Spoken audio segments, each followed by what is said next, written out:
In the small, tranquil town of Onamichi, Shukichi and Tomi Hirayama, an elderly couple, prepare for a long journey to Tokyo. They have decided to visit their grown children, whom they haven't seen in several years. Their son, Koichi, is a doctor, and their daughter, Shige, runs a beauty salon. Both live in Tokyo, and their youngest daughter, Kyoko, a schoolteacher, remains at home with them. The couple packs their belongings, careful and deliberate in their preparations. The town's pace is slow, and life is simple, but there is an air of excitement and apprehension as they embark on the journey. The train ride to Tokyo is long, and the couple is not used to the bustling life of the city. As they sit quietly in their train compartment, they reminisce about the past, their children, and the changes they've witnessed over the years. Shukichi and Tomi arrive in Tokyo, greeted by their son, Koichi. He is polite but busy, caught up in his work as a doctor. His wife, Fumiko, is warm and welcoming, though she too is preoccupied with the responsibilities of their household. The couple is taken to Koichi's home, where they will stay for the first part of their visit. Shige, their daughter, visits them, bringing a whirlwind of energy into the home. She insists on taking them to her place for the remainder of their stay, eager to show them around the city. The elderly couple is touched by the attention, but they quickly realize that their children's lives are busy, and they seem to be more of an obligation than a cherished visit. Tokyo is overwhelming for Shukichi and Tomi.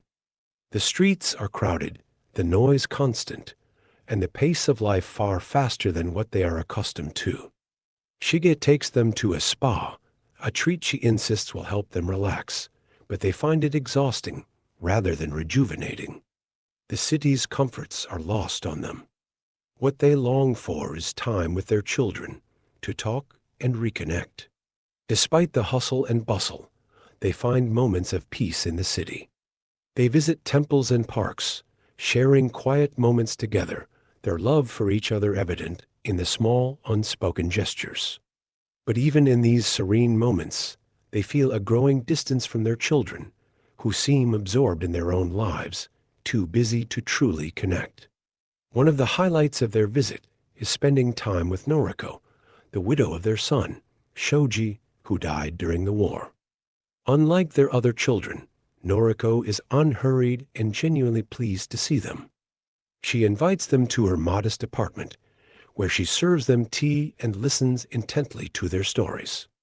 Noriko's kindness and warmth provide the comfort they have been yearning for. She is a dutiful daughter-in-law, despite the fact that she has no obligation to them. The couple encourages her to remarry, worried that she is lonely, but Noriko seems content in her quiet life, though there is a sadness that lingers in her eyes. As the days pass, Shukichi and Tomi realize that their presence is more of a burden to their children. Koichi and Shige suggest sending them to a resort in Atami, a gesture that is meant to be kind, but feels like an effort to get them out of the way.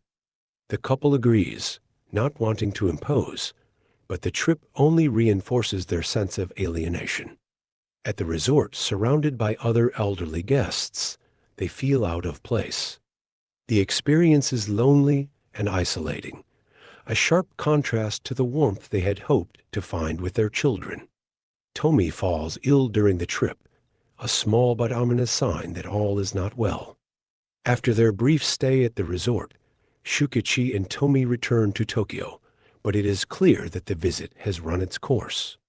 Tomi's health has declined, and the couple decides it is time to go back to Onamichi. Their departure is met with relief by their children, who are polite but eager to return to their routines. Kyoko, who stayed behind to tend to her duties as a schoolteacher, welcomes them back home with open arms. She is the only one who truly understands the depth of their disappointment. Tomi's condition worsens upon their return, and it is not long before she is bedridden.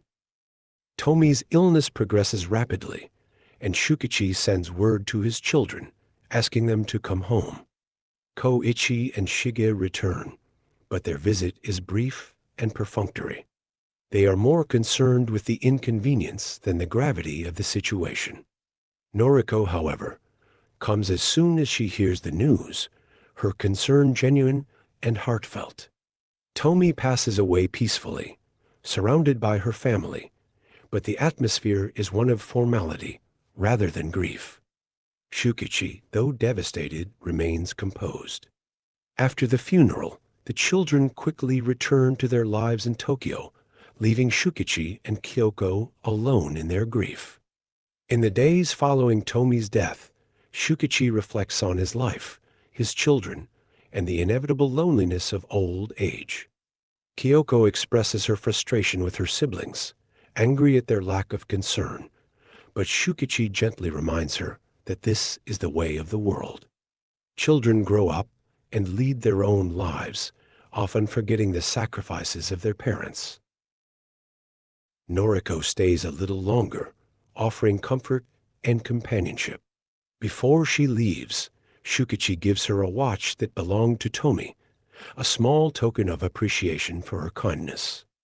He encourages her to remarry and find happiness, though it is clear that her bond with the Hirayama family will remain. As Noriko departs, Shukichi is left alone in the quiet house. The weight of solitude settles over him, but there is also a sense of acceptance. Life is fleeting, and the bonds that once seemed so strong are subject to time and change.